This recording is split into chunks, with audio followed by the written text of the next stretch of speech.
It is decision day for the Eagles and their 53-man roster cut down. We're reacting to all the news coming up next on the PHLY Eagles podcast.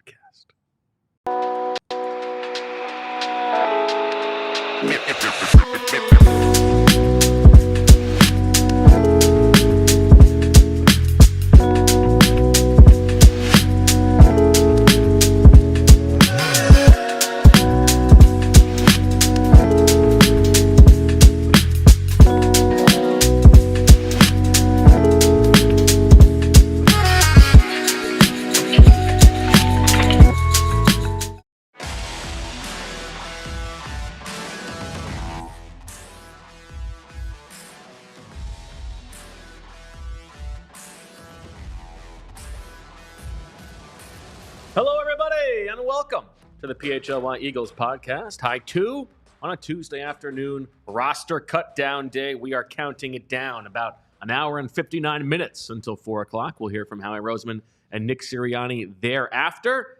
We got some moving and shaking. Zach Berman, including a scoop from you. Give us the news. Ainias Smith, Eagles' 5th-round pick, is going on injured reserve. There's an ankle injury that's going to keep him sidelined, my understanding, 4 to 6 weeks. Now, is this the kind of thing where, Julia may be familiar with this, the perception that there are, word of mouth, some doctors around the city you go to say, I got a bad back, or, I might have early onset glaucoma. Could you hook me up with a little something? Is this that kind of deal for Ainias Smith? You think the Eagles found the doctor who could find something in the ankle? I know the perception is out there, and so we can discuss that here because it does seem convenient, similar to the way Donnell Pumphrey had a hamstring injury. Alex McAllister, I believe, 1 year, right? This is I covered Victor Cruz, the Giants, as a rookie, had a good camp, and there was like an injury that they were able. My understanding is that you can't just create an injury out of thin air. There's documentation. Sure. Right? Yeah. That you send the league. The league monitors these things. Exactly. Now, you did a great piece a few years ago on Jason Kelsey on his body during the year. And one thing that stood out to me is I think he had a quote in there that everyone's injured, right? It's just there's a matter of degree. There's a matter of what you can play through. So, look, if Ainias Smith was A.J. Brown, and same injury, my presumption is that he would not be on IR. But my understanding is this is not something that they picked up out of thin air. We talk about phantom IR, that there is an injury here that they had an MRI. The MRI revealed the injury. It's going to take 4 to 6 weeks. He's eligible. They can designate him today. So this is going to be interesting because we don't know yet, right? We're going to find out just a little bit about what they think of Ainias Smith and how ready he might be, because the rules this year are for the guys who you may want to bring back at cutdown day. If you're trying to save some space, you do have to designate those ahead of time as designated to return. They count against the 8 that you get allotted for the season. This is different than in the regular season. When you put a guy on injured reserve, you don't have to designate that ahead of time. It doesn't count against the 8 until they begin their practice window. So every team gets 2 of these. Yes. If they use first time this has happened. If they use one on Ainias Smith, then maybe it does mean that they expect him to be part of some kind of rotation at some point down this season. My guess, I don't know, but I wouldn't be surprised if he just goes right on IR.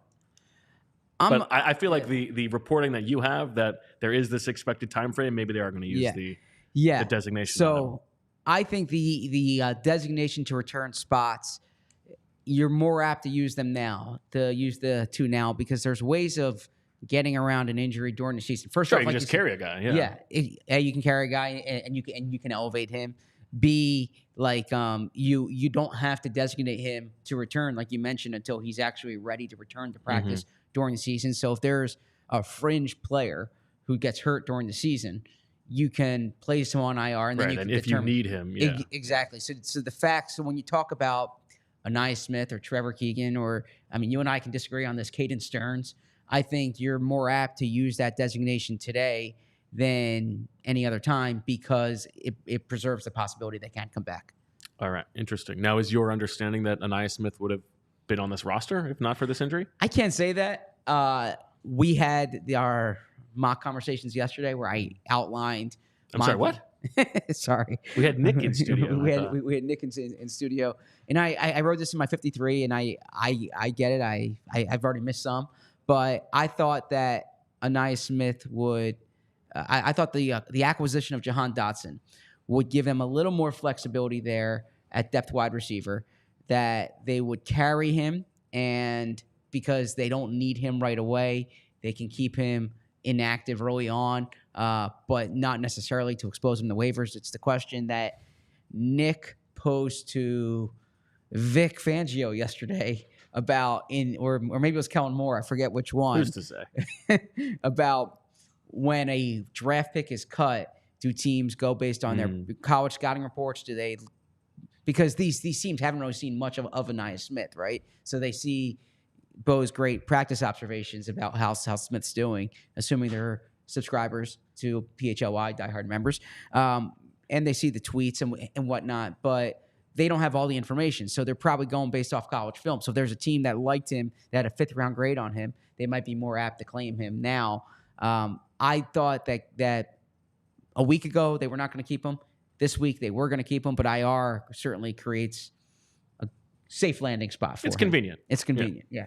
And by the way, the show today presented by our friends at Bet365. Download the Bet365 app and use code PHLY365 when you sign up, and find out why it is never ordinary at Bet365.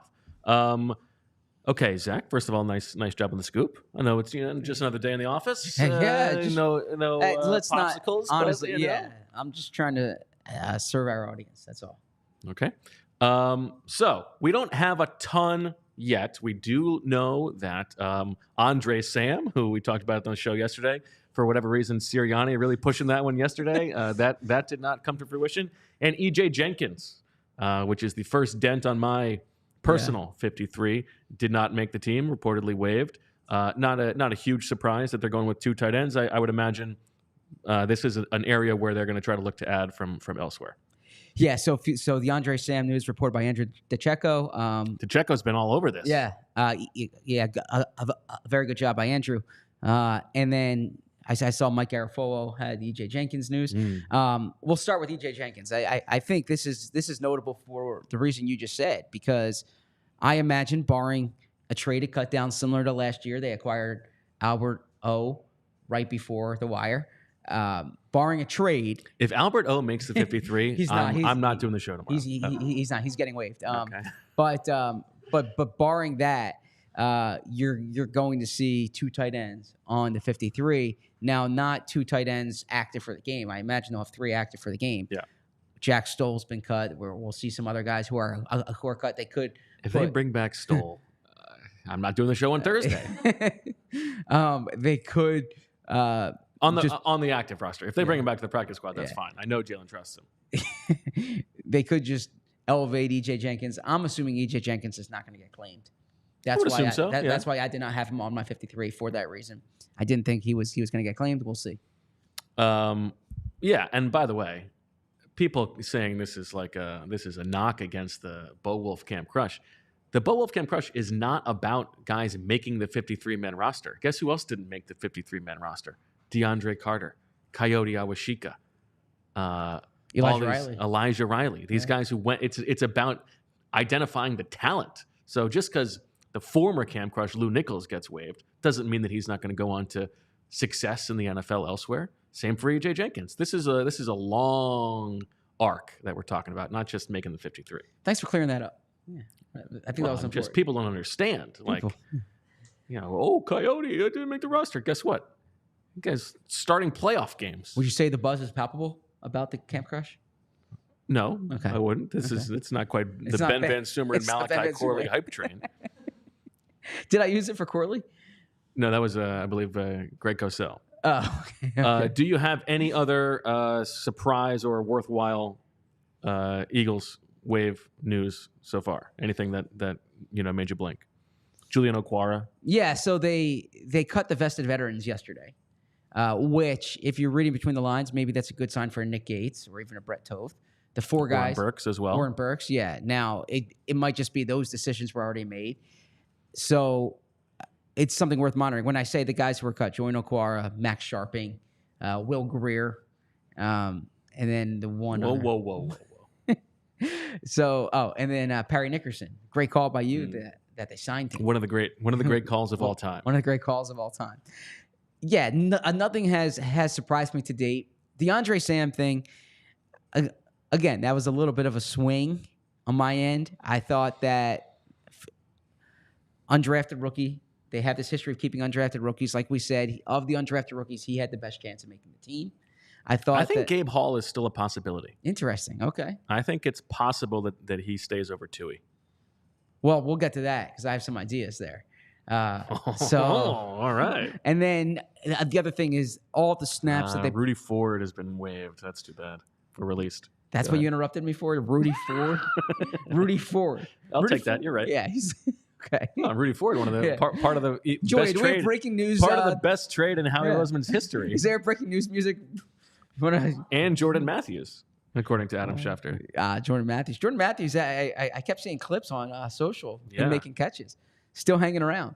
So I also thought all the snaps Andre Sam played, particularly on special teams, might have been suggestive of a potential role for the team. Clearly, that was not the case. I was deciding between him and Tristin McCollum, and I went with Sam because I thought Sam was a better special teams player than McCollum. But look, I certainly wasn't pounding the table on that one. I mean, it felt like you were. Well, Nick was. I actually didn't. I don't think Nick pounded the table in yesterday's thing about Andre Sam. I just think he was presenting reasons why Andre Sam could be intriguing. He was talking about how he saw some guy named Zach Berman's 53. That was the. Oh, that's what it was. Yes. Yes. Super chat from Brandon, who says, Zach, would you trade a 5th rounder for AJ Dillon from the Green Bay Packers? Protects against injury and helps relieve short yardage bruising on Jalen and Saquon. No, I would not, and I liked AJ Dillon coming out, and I liked AJ Dillon when we did our free agency exercise during the summer. During the spring. If they were going to add AJ Dillon, the time to have done that would have been March. I would not give up a 5th round pick for AJ Dillon. A matter of fact, I would think that you're going to get a 5th round running back comparable to the 5th round pick. The expected value of it's probably comparable to AJ Davis Dillon. Price, if that's the case. If that's the thing that you want. But I do like an AJ Dillon. Yeah, I think he's fine. I also think you say in there, Brandon, and I appreciate you watching and the super chat here. Health relief short yardage bruising on Jalen. Well, you know when he gives you that little butter up front, he's about to smack you across the face, Brandon. Watch out. I don't think they want any relief for Saquon.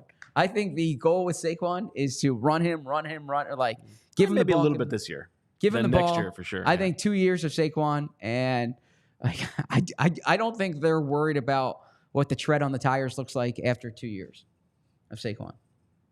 Well, yeah, not after 2 years, but yes. Maybe in the middle of this season. Sure. Although I think he's here to be. Yeah, I don't think it's about protecting him. I think it's more about if he goes down and misses time because you're using him so much, then do you have somebody else who can do that stuff between the tackles? True. Yeah. Now, I do like Davis Price, as Howie pointed out yesterday. Yeah, and I mean, Bo Wulf, I had him on my 53 as a bit of an outlier. So we'll see how that goes. Was that predictive or was that game theory? Because you're trying to win this, right? You don't want the same 53 as everybody else. I think you're the only one I've seen who had Davis Price on the 53. So was that because you thought it, or because it's like if you're doing an NCAA tournament bracket, you don't want the same Final Four as everybody else? No, I'm only doing what I think they're going to do. Okay. Yeah. I mean, there's game theory to that. Sure. Yeah. Okay. Yeah. We'll see. If you're right, I don't think we'll ever hear the end of that one. I think Davis Price will be like, there's going to be, we have this great show with Fran tonight coming up. We're going to have an emergency show, a breakdown. I think if Davis Price is on, the first 12 minutes will be some type of bit. I mean, that's a long stretch for a bit, but... That is a long stretch for it. We literally did an entire show in character yesterday. The crown is back where it belongs. I'm sure there will be something. I do want to tell the audience we're gonna have some great, substantive, informative shows with Fran coming up. Not every Fran show is going to be part of a. We've got some fun stuff. We do have Shield scheduled for tomorrow again. I think it would be funny if we just continued to say that we have Shield scheduled and he never comes in. I think that would actually be a good bit. And then on Thursday, we're going to do the annual Spread Your Wins and Fly draft. Yes. The next time that Fran is in, we will go through the over-unders of NFL teams around the league, make our over-under bets. So fun stuff coming up. Today is the last day when we're really going to spend all of our energy talking about the bottom of the roster. Yes. Right? After today and after tonight's emergency show, we're gonna set our sights on the stars of this team, right? Let the record state that the thumbnail on today's show is Thomas Booker, not Jalen Carter.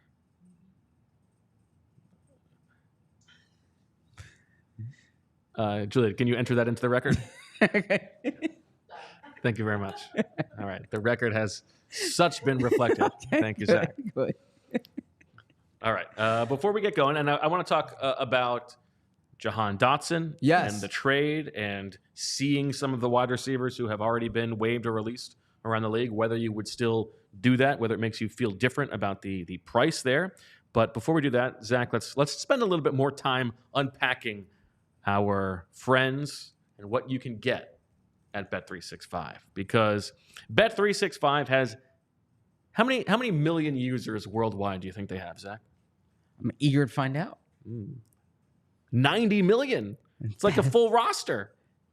The Eagles go up to 91. Bet365 is very shortly there.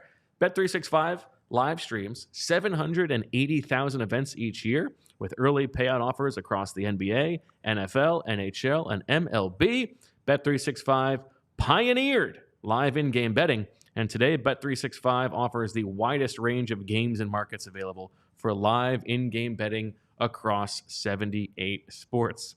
At Bet365, we don't do ordinary. We believe every sport should be epic. Right now, new customers can get $150 in bonus bets when you bet just $5. Use the code PHLY365 to sign up, deposit $10, and claim your offer. Whatever the sport, whatever the moment, it's never ordinary. At Bet365, they've also got great boosts and same-game parlays. Download the Bet365 app. Use code PHLY365 when you sign up, and check out our boosts to see why it's never ordinary. At Bet365. Must be 21 or older and physically located in Pennsylvania. If you or someone you know has a gambling problem and wants help, call or text 1-800-GAMBLER. Over to you, Mr. Berman. Julia and Bo, when you if you think about allergies and think about allergy season, you're probably not thinking about the fall. You're usually thinking about the spring, I would imagine, right? I'm thinking ragweed. Well, it's important to know that there are fall allergies that are a big part of your life. They can begin as early as August and last into November.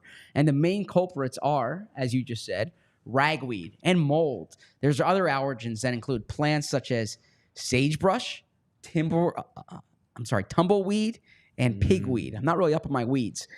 Dust mites and pet dander. Julia, you want to jump in? And pet dander and fur. Allergic reactions occur when your body misidentifies a substance, such as pollen, as harmful to the body, and then your immune system releases histamines to fight off the allergens. Okay. Interestingly enough, these same histamines are also the cause of your allergy symptoms, such as runny nose, itchy or watery eyes, or even wheezing. That's why antihistamines, medication that suppresses the amount of histamine in your body, are often the first line of defense to treating your allergy symptoms. So why am I telling you this? Well, because if you sign up for Rite Aid Rewards emails at riteaid.com/rewards, you can receive email pollen alerts for your area. You can use a dehumidifier, which you can get at Rite Aid, and the dust mites and mold thrive in humid environments. So a dehumidifier helps take the moisture out of the air so that these allergens can't grow. Shower frequently. That's important, and I often do that. If you wash the pollen and mold spores from your skin and hair, they are less likely to affect you. It's best to shower at night after you've been out all day. You should check your pollen counts. You should keep windows closed and use an air conditioner, and wear a protective mask when gardening. That's important because allergens like to hang out in leaves and moist soil. You should wear a protective mask when you tend to your yard or your garden. Wearing long sleeves and gardening gloves can protect you from the elements as well. But also, okay, in addition to those ways of doing it, there's over-the-counter options. And these over-the-counter options are available at your local Rite Aid. Try a nasal rinse to help flush out your nasal passages. When symptoms are flaring up or when you know that the pollen counts are high, you can try antihistamines. 1 to 2 weeks before the pollen allergies are expected to be high, you can try different, nasal steroid type things. They're available at Rite Aid. Just go to Rite Aid. Spoken like a true expert. They're gonna help you. Okay. Still not enough relief. Ask a Rite Aid pharmacist. This is what I would do. Okay, because I would be going through the aisle and I would say, what are the I need no steroids. Yes. And the Rite Aid pharmacist will tell me the different type of allergy medications like a decongestant might be necessary. You can always ask your Rite Aid pharmacist for recommendations on ways to get relief during allergy season. Ernest Jones traded to the Titans, Zach. While I was reading the Rite Aid ad? Yeah. You see... In such a short time of you reading that Rite Aid ad, who could imagine news could happen in just a blink of an eye? Was that really long, the Rite Aid ad? I thought it was interesting. I always associated allergies with the spring, but the fall allergies and going to Rite Aid for the relief. I thought that ad was appropriately, given the substance, Gone with the Wind. Wow. Okay. I need to do better then. Ernest Jones to the Titans. Well, your thoughts? Sounds like Rams linebacker Ernest Jones is going to the Tennessee Titans, Zach. Yes, exactly. Yeah, I remember I talked about him as a possible trade. Yes. Hey, I was just telling you. I didn't need to. Okay. We don't need to. I like an Ernest Jones. Give it 85 minutes. A good blitzing linebacker. Yeah, good player. I'm surprised that the Rams are giving up on him. Now he's final year of his deal. That's why we talked about him as a potential trade candidate in the offseason. But yeah, Denard Wilson putting together a linebacking core there in Tennessee. I mean, you can't play football without a linebacking core. That's for sure. He's already got Kenneth Murray.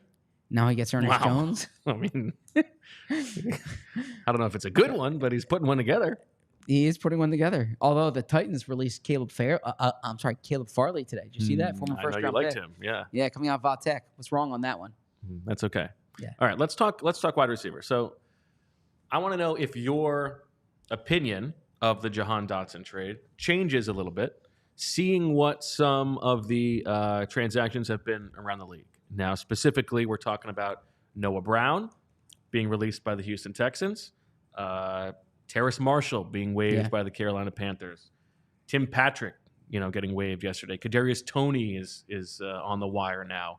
Do you think that the Eagles would have been better served trading a 7th-round pick for Noah Brown than they were trading the equivalent of a late 3rd, early 4th-round pick for Jahan Dotson?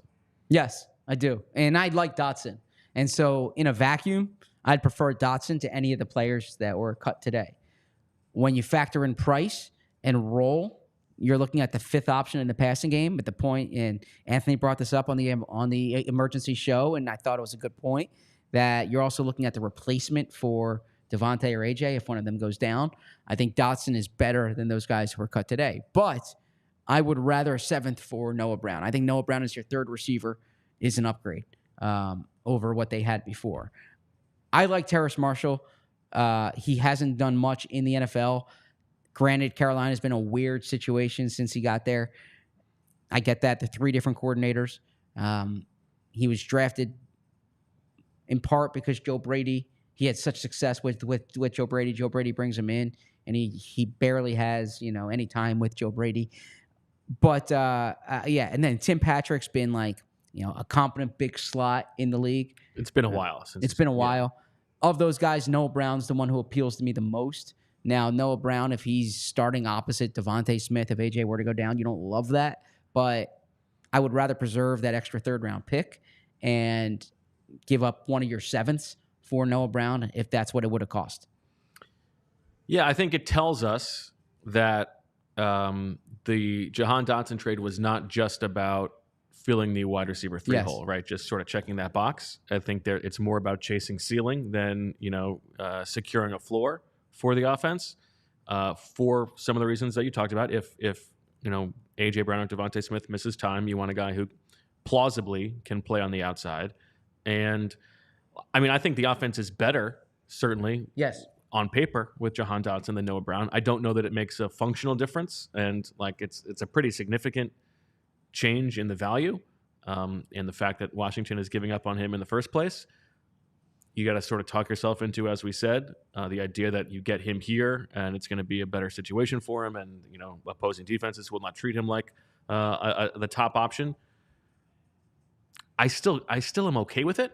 I think it changes my perception of the value of it a little bit. Okay. If they could have been a little bit more patient, but I still think you're talking about a guy who is young and has room to grow and has 2 years left of team control. If you're just talking about the delta of the value, if Jahan Dotson is a league average third wide receiver, he's probably on the open market making $7 million or something like that, and you're paying him less than $1 million.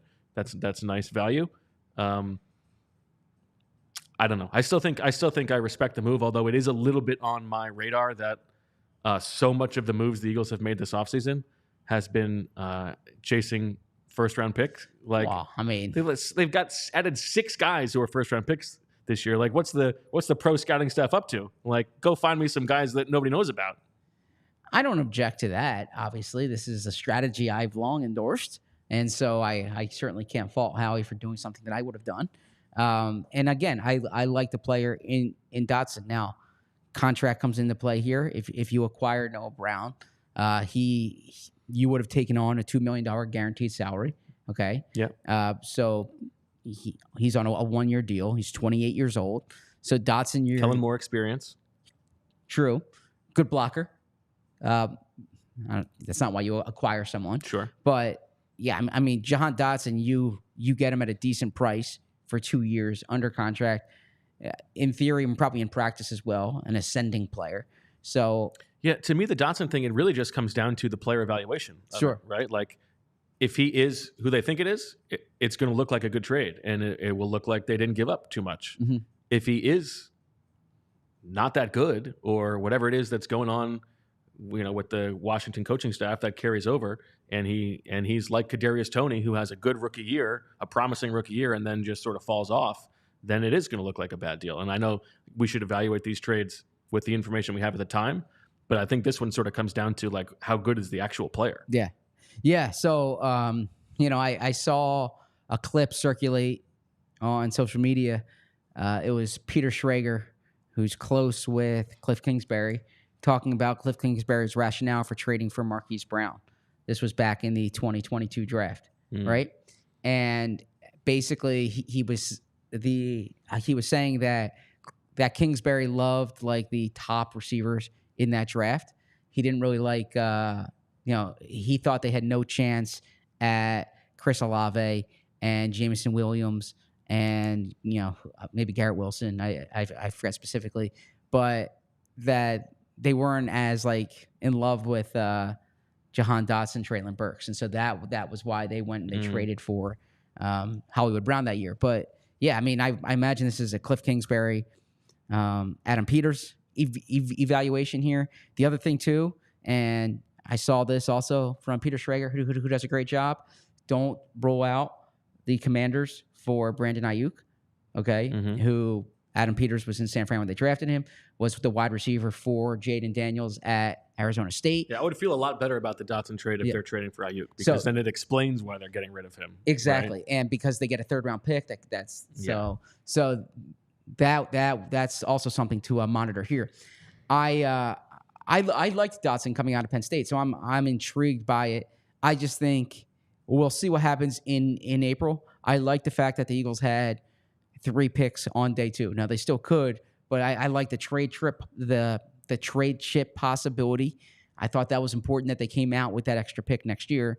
But Dotson, again, a young wide receiver, an ascending player, no issue. Okay. Who else around the league is curious to you at this stage, Zach? And I guess what are the positions especially that you think the Eagles will be looking at? Yeah, so I spoke about nose tackle and Marlon T, and how I wasn't this was your tease. We're following up on the tease. All right. Are we going? Hold on. All right. Is this a down on Marlon T? Am I down on Marlon T? Relatively speaking, on the roster? Well, I had him on my 53. But what you're about to say, is it? Yes. Okay, well, in that case, Zach, let's do our little ace temperature check. Ace Hardware temperature check. Unfortunately, it's a little bit cool on the Marlon T front, Zach. Let's take a look at which eagle is heating up or cooling off with our Ace Hardware temperature check. Visit Ace Hardware Home Services online at www.aceHardwareHomeservices.com to get started on your next project. The floor is yours. Well, real quick on the temperature check thing, I do want to make this note here. It's hot outside today. 64 schools in Philadelphia are being dismissed early today because they don't have proper air conditioning or cooling in their schools. And it brings to mind that Jalen Hurts donated $200,000 back in April to air condition 10 schools. And I think that's when I saw that on the news yesterday about those 64 schools, that came to mind. And as we said in April, like we discussed a lot about Jalen Hurts on the show, good and bad.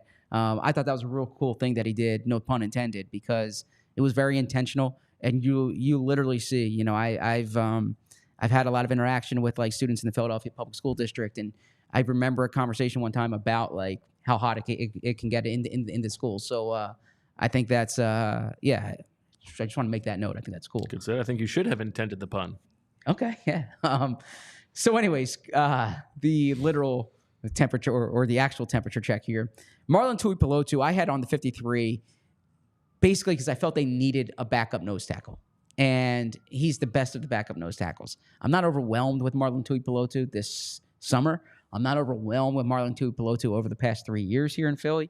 If they can get an upgrade. The Tuipulotu family is not watching. If they can, well, yikes! I like Tuipulotu if he's available.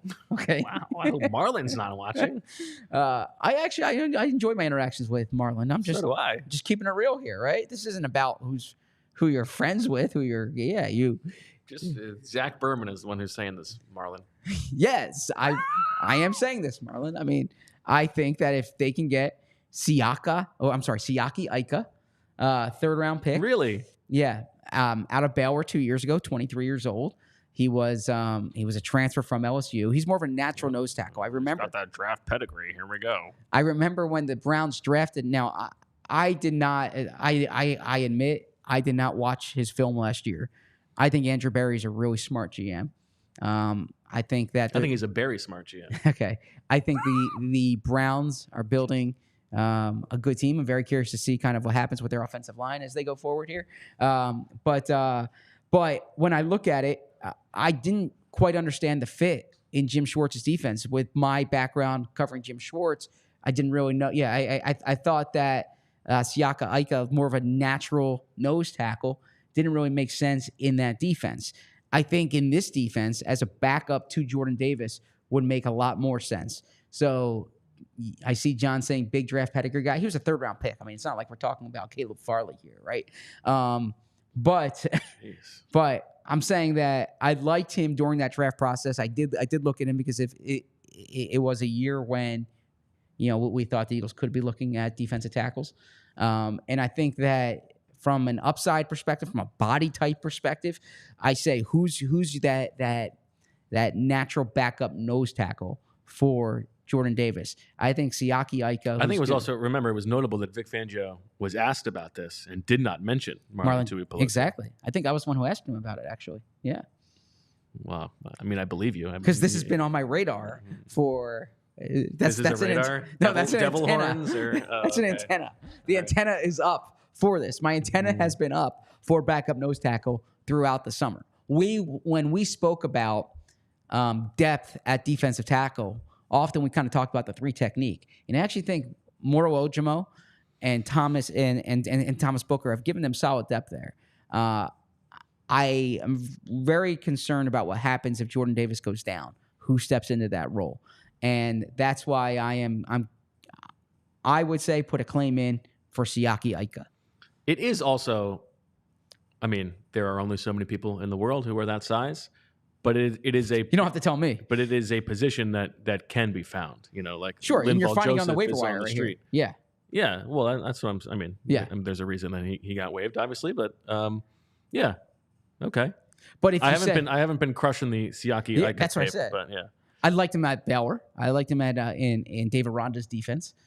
He came over from LSU with Dave Aranda. Dane Brugler, who I got to say, Dane, you are now my... Well, I was always a Fran guy, but now that Fran's officially a draft analyst, right? Fran's now my number 1 draft analyst. Dane's my number 2. Just want to make that clear. Okay. Who's your number 3? Well, there's a lot of guys I respect, but I don't want to pick a third. But my power rankings are Fran and Dane. Okay. Okay. And Dane had, like, I believe, a second, third round grade on him coming out a year ago. So something to monitor. Okay. Well, that'll do it for the Ace Hardware temperature check. Marlon Tuipulotu, sorry. I still think you're cool. And I thought he had a great practice against the Patriots in the joint practice. So he still got that going for him. Speaking of who else had a great practice that day, Zach, this is one that's on my radar. Mitchell Wilcox, the Patriots tight end, who was waived, formerly of the Cleveland Browns, I believe, as an undrafted player. Not draft pedigree. Not draft pedigree, undrafted.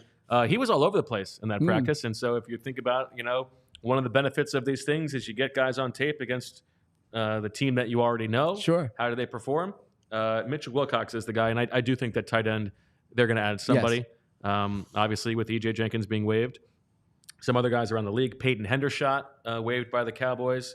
1 year with Kellen Moore, has a domestic violence incident in college that is on his rap sheet, but a player who people have connected to the Eagles. And Irv Smith, who I know is probably your guy because he's got the second round draft pedigree. But Mitchell Wilcox, the guy who I think might be on the Eagles' radar. Yeah, if I'm just throwing a dart.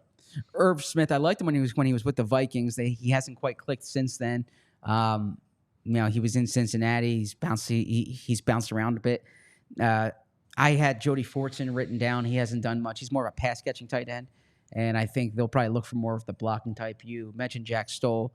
I'll trust you on Mitchell Wilcox. I did not watch as much of the Patriots offense that day, but the thing with these joint practices is you get eyes on these players. As you mentioned, and the Eagles have acquired guys in the past. Jay Ajayi comes to mind. That Fran is in the chat, and he's giving you respect. Okay. He's appreciating that you ranked him number 1. Okay.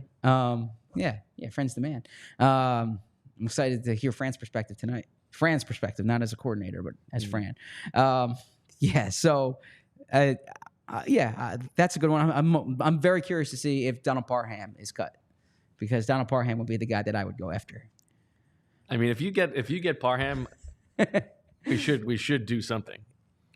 Well, my fear is this. My fear is that you and I will be in the locker room next week, and I'm going to be very professional, and you're going to tell Donald Parham something. That short. Oh, it's already a fait accompli that Parham's going to be in the locker room. But if that were to happen, I'm saying if they were to get Donald Parham, we'll see. Converted basketball player. And what is your fear what am I going to do? You'll embarrass me in some way with Donald Parham. That's your fear. That's what's keeping you up at night. No, there are other things keeping me up at night, but that. Now that you say it, that is one thing. I mean, I would definitely have to do something. You don't have to. You can. You don't have to. I think I owe it to the audience. I was at this wedding this past weekend. It was a great wedding. Shout out to Mark Medina, good friend of mine. Beautiful wedding. Were you able to enjoy it, even though you weren't at a third preseason game? I watched the game the whole day. I mean, I was in the chat. Joy did an awesome job producing. And I enjoyed Fran and Jamie and your appearance. Your information was good. I thought the gum bit. I thought that was honestly the best decision I've made content-wise in months. It was funny, but then when you stood up, you got like the cameras like all over the place. It's shaking. Well, sure. Yeah. But your information was really good. I couldn't match your backdrop, so I had to do something else. No, I liked it being underneath. What'd you think of all that gum? It's gross. Yeah, it's pretty gross. Yeah, although I chew a lot of gum, and I will take the piece of paper out of my notebook, because I won't ask questions when I'm chewing gum, so I'll take it out and I'll wrap it up and I'll put it in my pocket, and then sometimes I forget. When I do my laundry, and then it's like you got like your pockets are, so that's stuck not together. Good. Yeah. Oh no. Well, no, I wrap it up so it's not sticky when it's in there, but then it's like after the wash it gets stuck there. That's the problem.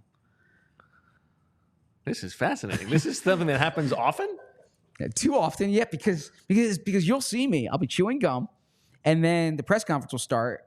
And what do? I can't I'm definitely not going to do what these out-of-town reporters do and put it underneath the chair. Certainly not. You're not a psychopath. I sit in Jalen Hurts' seat. I can't do that, right?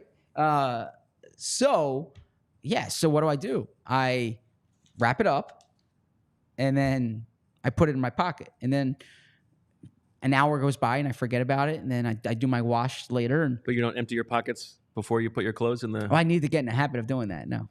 Otherwise, you just disrobe and toss it right in? You're not checking? Not typical, because I take out my AirPods and my phone. Okay. Yeah. But not everything else. I mean, I've made the AirPods mistake once before, but it actually worked out okay. I'd rather the gum mistake than the AirPods mistake. Well, yeah, but mine still worked. Okay, good. All right, good. Okay, so we're at this wedding, and old Sticky Pockets Berman. Don't say that. It's weird. It's a weird comment. I definitely don't want that name attached to me. So there's this reporter who I really respect who's there. And wow, this was a journo wedding. Yeah. And there are a lot of reporters who I really respect who was there, but there's this one particular more than the others. I went up to her and I said, I'm a big fan of your work and that kind of thing. And then Emily, my lovely wife, she says, tell her what you do. It's like you're like an 11-year-old boy, exactly, meeting, tell him about your baseball team. Yeah, exactly. So I feel like, to get back to it, if Donald Parham's in the locker room, I'll be like playing it cool, And so did you tell her what you do? I mean, then she's like, what do you do? And then I was like, I cover the Philadelphia Eagles, yes. Right. And so was Emily like, see? Yeah. I don't think it got quite the reaction Emily was hoping for. But in any event, we were in Los Angeles, so yeah. What does that mean? What does that mean? Yeah. I mean, if you're at a wedding in Philadelphia and you say I see what you're saying. You're not as big of a deal.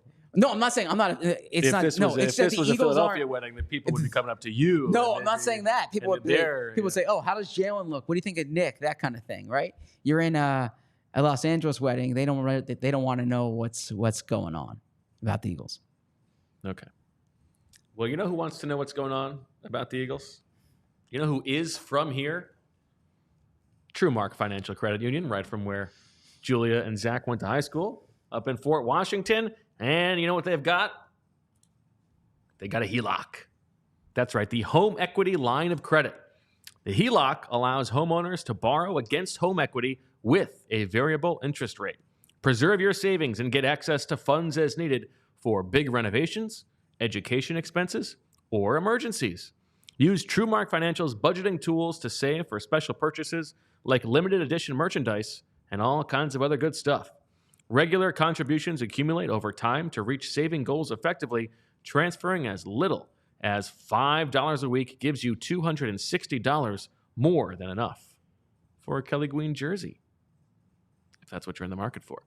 TrueMark Financial is federally insured by the NCUA and is an equal opportunity lender. For more information, visit TrueMark.com/PHLY. We just had the Ace Hardware temperature hardware check, but I love talking about Ace Hardware because it is the place to go. And in addition to the hardware, they have home services, which is important because if you have a leaky pipe at home, Ace Hardware home services are around the block with everything you need to fix it, including the person doing the fixing. Air conditioning issue, we know that's a problem right now. They have a person for that.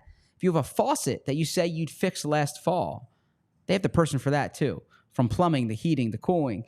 They trusted pros keep your home humming all year long at Ace Hardware Home Services. We're bringing helpful home, the helpful you love, from the store now to your front door. Visit Ace Hardware Home Services online at www.acehardwareservices.com to get you started on your next project. All right, so Jeff McClain has some Eagles news here, Zach. He says that Albert Okwuegbunam will be placed on injured reserve after undergoing a core muscle repair, McClain says, according to an NFL source. He has a projected 6 to 8 week recovery timeline from the date of the procedure and will be eligible to return this season. And he goes on to say that they're going to open with 2 tight ends and could potentially be interested in a reunion with Jack Stoll. Okay. We got to wait and see what they're actually doing with these designations. Yes. Because they can say that these guys are going to be eligible to return, but the proof is going to be in the pudding at 4 o'clock. If they're using a designated to return on Albert O, I think that's bad process. I'm with you there. I haven't seen anything from Albert O in a year and in a training camp, in a season and in a training camp to use one of these designations on him. Yeah, I mean, he was waived last summer. Mm-hmm. The Eagles were the only team willing to trade for him because they gave the absolute minimum you could give. They signed him in free agency. Obviously, the rest of the league was not super interested. He didn't do anything this summer until he got hurt. They could have waived injure him and bring him back if they really want to keep him in the building. Like, the league is not pounding down the door to get Albert O. And so if they are using both designations on Albert O and Ainias Smith, I think that is going to end up looking like bad process.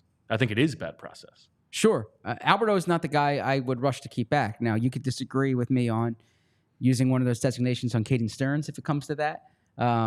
You're all over the Stearns thing. I am all over the Stearns thing. I could be wrong there. Another guy who I feel like the league has spoken, you can still keep him in the building. He was literally the only team, the number one team on the waiver wire claimed him. And then he failed his physical. And then they cut him. So then the Eagles claimed him, and they were, what, 27th? Well, because he was hurt, right? And the Eagles were willing to roster him for 2 weeks, understanding he was hurt. He has a background. Well, now you can say he's probably going to sign with your practice squad at this point, but I would just pay attention to Caden Stearns. I could be wrong there. I was wrong on Andre Sam. Okay. But yeah, Albert O would surprise me if they used one of their spots on him. Just keep checking on the news. D. Eskridge, another guy with draft pedigree, Zach, former second-round pick of the Seahawks, he has been waived. Yeah, wasn't a big D. Eskridge guy coming out. And not from a big enough school for you. Not that at all. Just didn't think he was a good enough player. Okay? Oh, yikes. Now, by the way, Donald Parham was released. I just want to make that clear. Oh. Yeah. Okay. Well, there we go. He got something cooking. Something cooking here. Well, maybe the Eagles didn't need to trade for him. There you go. Some names I wanted to throw at you here. By the way, just quickly, the Ernest Jones. Yeah. It's a 6th for a 5th. Yeah, that's not very high. Yeah. Okay. Interesting. So, Ernie, not much value. I would actually think, it's similar to the C.J. Gardner-Johnson trade from 2 years ago, right? Where a good player who's in the last year of his deal and a team's trading him at that point. Yeah, but that value tells you that it's not about they couldn't come to terms on an extension. It tells you that he, I think, lost his job. Sure. Yeah. There's some. He wasn't going to be starting. Exactly. Yeah. We've talked about safety and the safety situation, and that Avonte Maddox is their top backup safety right now. Okay. We'll see what happens with James Bradbury, by the way. Nothing out yet on that. That could come down to the wire here. I still think the Eagles would try to trade him, would want to trade him. But some veterans, some names, but maybe a little past their prime, were reportedly cut. Desmond King, Terrell Edmunds, who was here, and Adrian Amos. Any of them jump out to you? No. Okay, not Desmond King. Desmond King's someone who's interesting to me. Yeah, it was interesting 3 years ago, but I don't think that's what they need. They don't need a veteran. If they wanted Eddie Jackson, they could have signed Eddie Jackson, right? Like, I think, given that they have Avonte Maddox, I think what they would want there is somebody who's a little bit more developmental. Does it concern you that the 3 safeties we're talking about here all have notable injury histories? I think that is a real thing, and that I think that would go into why they might keep McCollum if they do. Is that C.J. Gardner-Johnson? He has to prove that he can stay healthy. Reed Blankenship was injured all throughout college and missed a little bit of time before in the NFL. And Avonte Maddox hasn't proven he can stay healthy. So, yes, I do think that is a real consideration for them and should be. Yeah, that's kind of on my radar here is safety depth as it is, but especially because it's one thing when you talk about like a wide receiver depth, what happens if A.J. Brown or Devontae Smith goes down? You can always say if you lose a top player, what does it look like? Those guys have remarkable injury history. Now, I understand, remarkable durability history. Well, not recently, AJ before came here, yeah. But certainly these past 2 years, okay, they haven't had to experience it. The flip side with safeties, all these safeties have missed time during the past 2 years. Yeah. So that is something that's on my radar. And I also think I would look at it and say, well, you're a little bit fortified because you have Cooper DeJean, and everybody thinks that seems like a seamless transition. But it's also theoretical. I mean, we're talking about a rookie, and like we haven't seen him there. So on paper, that looks like a nice backup option, but it's something that they might be a little bit more worried about than we are. Good point. All right, we got about 10 minutes left. Go ahead. If I can here, I just want to go over the mechanics of what's going to happen here because sure. Let's talk mechanics. Yeah, well, I think this is important, especially because, like I'm going on a plane a week from tonight to Brazil. The Eagles don't have a lot of time before they go to Brazil. They leave a week from tomorrow to go to Brazil. Okay, so there aren't going to be a lot of moves like this weekend for the Eagles, right? And these next 24 hours are really important because they really start their Packers prep tomorrow. Okay, so 4 p.m. today, like we said, is the deadline. Then we speak to Nick Sirianni, Howie Roseman this afternoon. Bo Fran and I have to have the show tonight. They have until I believe noon tomorrow to fill the practice squad. Is that right? No, waivers process tomorrow at noon, yes, and then after that you fill the practice squad. Exactly. Thank you. Waivers process at noon. So we'll find out the claims that you make then. The Eagles are on the practice field tomorrow afternoon. Okay, they practice on Wednesday and on Thursday this week. So they will be practicing tomorrow at 3 p.m. Presumably gives them a little bit of extra time, because it's 12 o'clock and then you can sign these guys. Yeah, presumably with a 16-man practice squad. Okay, in place, unless you're bringing in someone if you're signing practice squad player from elsewhere, you're claiming someone, he won't be here by then, but they're on the practice field Wednesday and Thursday. And then the Eagles will be off on Friday, Saturday, but then they're back at practice Sunday next week. So Sunday, Monday, Tuesday, then they leave for Brazil on Wednesday. So this is all going to happen really fast. And I think the practices Wednesday, Thursday will be more like game plan centric than typical this time of year. Yeah, I think that's right. That's a good point. Now, so Sunday will be like a Wednesday, Monday like a Tuesday. Yeah, I guess that's the idea for them. Yeah, and if Tom Coughlin was here, he would throw him off. When I used to cover, if Tom Coughlin was here right now, a lot of things would throw him off. Tom Coughlin, when I covered the Giants and they had a Monday game, I'd love to just have him teleported into the studio right now and just to see how confused he was. Well, I think the thing that will confuse him most is the teleportation, right? It's like I don't think I think it's like, how did I literally get here would be the part that would throw him off. Yeah.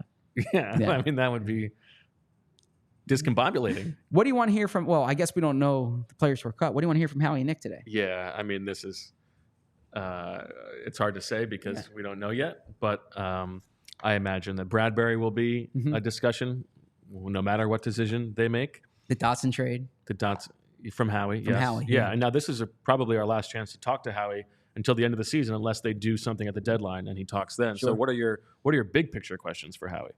Yeah, big picture. I'm curious. Jeffrey Lurie said at the owners' meetings that all the ingredients are there, right? And so I want to know. It's more of a Nick question, but Nick and Howie, like going into the year, do you feel like all the ingredients are there? Now I know he's going to say you have to go out and you have to do it. You prove yourself every week, so on and so forth. But I am curious. Like they haven't, to their credit, they haven't had one of these major injuries during the summer. They haven't lost a starter yet to injury.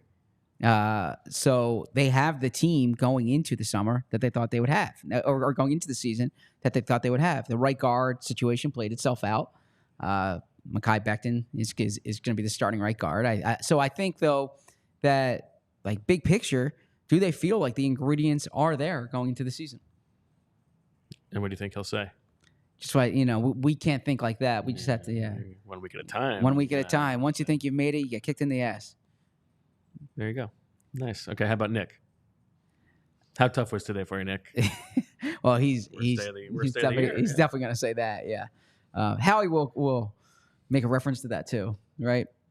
I hope we know the players who are cut before. You remember that last year? Yeah, that was nuts. Ask about the guys you know, right? No, the undrafted part of this is interesting. I'm also curious if they keep like a Davis Price And Thomas Booker kind of qualifies here, but he was on practice squad last year. But what's interesting to me is, and how he referenced this back during the draft, is the emphasis they placed on the futures deals. Could be Kennard as well. It's possible. Yeah, Darian Kennard. So that jumps out to me because you don't typically see that. Typically, you're keeping some of these undrafted rookies. I think they placed more of an emphasis this year on the futures market. I think if they keep one of those guys, he will like that as a story. Like, well, we knew that this draft class was shallower than years past, and so we approached the futures deals as if it was undrafted free agency and thought we could really make an impact that way. But if they keep two of these guys, then the proof is in the pudding, right? They did. I mean, and especially like Davis Price got the biggest contract of any player on a futures deal. So I feel like the we're a little bit behind based on years past, right? By an hour ahead of time, we still got a lot of moves to be made. It feels like, don't you think?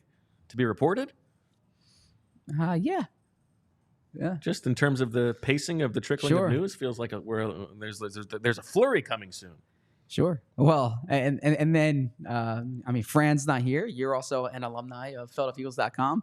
There was a year when instead of putting out the roster, they updated the roster page? No. They put out a tweet with just like, it was the headshot of every I hate that. It's so bad. It wasn't like the names. It was just, it was like the 60-second video of like each player for a second. And there was no link to a story. No, it was just like, actually, I think that was the Blankenship year. And you're going through. It was 2 years ago. You're like pausing, writing down, writing down. Yeah. So that was a pretty tough one. I get the impetus to be like, let's do something fun for this, but like it's so unhelpful.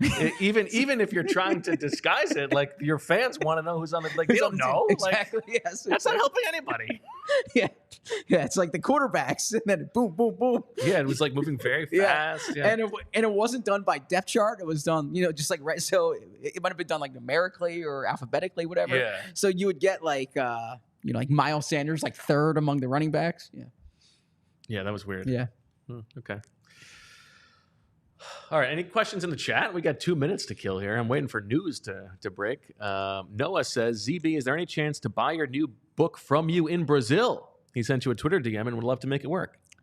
Yeah, Noah, I appreciate this. I want to make this work. The thing is, the book is not technically out until the 24th.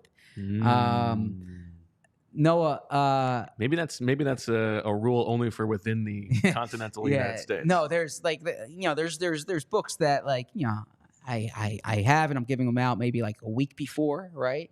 But I got to see about 3 weeks before. But if you can DM me again, Noah, we'll try to make this work. Also, as far as like fan meetups in Brazil, I'm trying to figure out the logistics of that. I actually I was looking over something. There's a lot of like rules within the stadium. Actually, one of the I think you'll find this interesting. I saw you can't wear Brazilian national soccer team attire in the stadium. Interesting. Yeah. That's one of like the conduct rules on the NFL's website. Huh. But like if you're not ticketed, you can't be like around the stadium. There's. So I'm curious to see what it is as well. I don't know the logistics of the stadium yet in terms of like how I can meet someone there. But if you're in Sao Paulo, definitely message me. We'll work to get together. And if I'm able to get you a book, or if you're local or in the United States and I can send it to you, that would probably be the preferable way of doing it. Your buddy J-Mac, Jeff McClain, does have another little bit of news. Parris Campbell has been cut by the Eagles. Okay. So the Eagles will enter the season, presuming that they end up waiving Joseph Ngata with 5 wide receivers as on their active roster. I mean, presuming that Johnny Wilson makes it. Yes. Covey make it. Yeah. Yes, with 5 on the active roster, and so I think actually, I think your roster is looking pretty good right now. It's going to come. I don't want to speak too soon. It's going to come down to Davis Price, and Nick Gates. That's what it's going to come down to. Those are the people that we're rooting for. Make sure you become a diehard. I think Jimmy. It's you. I mean, if you want to look at the past champions, me back to back. Jimmy last year. And Jimmy wasn't last year. Jimmy 2 years ago, and then Andrew DeCecco last year. I did look at the differences that we have left because I had Jenkins. They both had Ainias Smith. Jimmy has Josh Jobe and Trevor Keegan. I have Gates and Tyrion Davis Price. With Andrew, it's Gates, Davis Price, and I have Ricks, and he has Kennard, Keegan, and McCollum. So the fact that we haven't seen reporting of Trevor Keegan potentially going to IR, not good news for me. That was the bet that I made. So if Keegan is just straight up on the active roster, a bit of a dent against me. Yeah, and for those wondering, the tiebreaker, because there were a number of people last year who got 51 out of 53, the tiebreaker is the practice squad. You were on that tiebreaker, weren't you? Yeah, and I did not hit the practice squad. That's okay. Yeah. All right. There was one year when we were doing, I don't want to name the reporter, but he had a great strategy. He submitted a roster of 55 players, which is a good way of getting all 53, right? Yeah, why not? And one other little note here. That's the thing. As the defending champion, you're in charge of grading it, and you got to double check. You have to, in your spreadsheet, you got to make sure that everybody has actually 53 on their roster. And we have to make sure there's 16 on the practice squad. And 17 including Lincoln. Vakalahi. Yeah, Vakalahi. The Steelers released Quez Watkins today, too. I did see that. We should have mentioned that earlier. Yes. Okay. All right. That'll do it for this episode of the PHLY Eagles podcast. We're going to talk to you in 4 hours. So 1 hour from now, the roster gets set. Shortly thereafter, we'll hear from Howie Roseman and Nick Sirianni. And then at 7 o'clock, we got a little remote action emergency pod. Bo Wulf, Zach Berman, and Fran Duffy himself to talk about the shape of the Eagles roster. We look forward to all of that. For all of us here at PHLY, we thank you for listening. Thank you for watching. We'll talk to you tonight. And as always, we love you. We all silly like the mayor.